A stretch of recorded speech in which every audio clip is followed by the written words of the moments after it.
রামনবমীর দিনে যদি ঘরে বসে ঢুকে বসে থাকি তাহলে আর কি মনটা কি ভালো লাগবে। তো মনটা একটু ভালো করার জন্য আজ চলে গেলাম বাপের বাড়ির দিকে।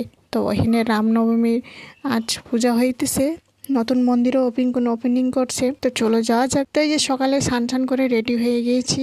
তো কাল রামনবমী ব্রত ছিল, আজ হলো পারণের দিন ছিল। পারণের দিনে তারপরে সকালে কিছু একটা খাওয়া দাওয়া করে তারপরে আমি এখানে চলে যাই। তো বাস স্টেশনে আমাদের বাড়ির থেকে মানে অন্য বেশি দূর না, সামনেই 2-3 পা হাঁটলেই মানে সামনেই বা ঘরের সামনেই দেখলেই পাওয়া যায়। তারপর এখানে উঠে আমি চলে যাই। তো এই যে দেখুন বাসটাও এমন ধরনের যাইতেছিল, একেবারে স্লো, একদম খুব গরু গাড়ির মতো চলতেছিল। তো বাসের মধ্যে উঠে পড়েছি, মানে স্টার্টও করেছে তখন। তো বেশি দূর না, অনেক মানে সামনেই, মানে আধা ঘন্টা মতো, 40-50 মিনিট মতো লাগিয়েই যায়। তো এই যে এসেই পাইলাম বাড়িতে, এসে পাই তারপরে যে দেখুন অনুরাধারে মা একটু তরমুজ কেটে এনে দিল। তরমুজ খুব ভালো পায় ও বাচ্চাটি। তো আমার অনুরাধা মানে ছোটবেলায় অনেক মানে ফল সল তো খাইতে চাইতো না, খুব দিকদার করতো, ফল সল খায় না, মানে অনেক বস্তু বাছাবাছি করতো, খাইতো না।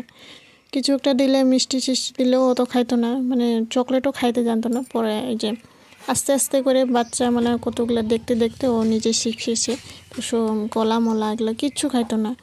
তারপরে এই যে দেখুন অল্প অল্প দিয়ে দিতে দিতে ও নিজে খাওয়া শিখে গেছে। তারপরে এখানে দুপুরের জন্য মা একটু ভাত, অন্ন, এখানে আচার, তারপর ভাজাভুজি, ডাল এগুলোই করেছে। তারপর এই যে দেখুন ভগবানের প্রসাদ দিয়ে ভোগ দিয়ে তারপর আমরা প্রসাদ পাই।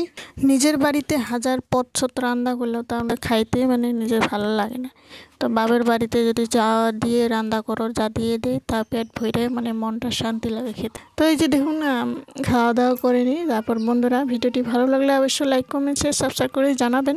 আশা করি নেক্সট ভিডিওতে দেখাবো। আজকের জন্য টাটা।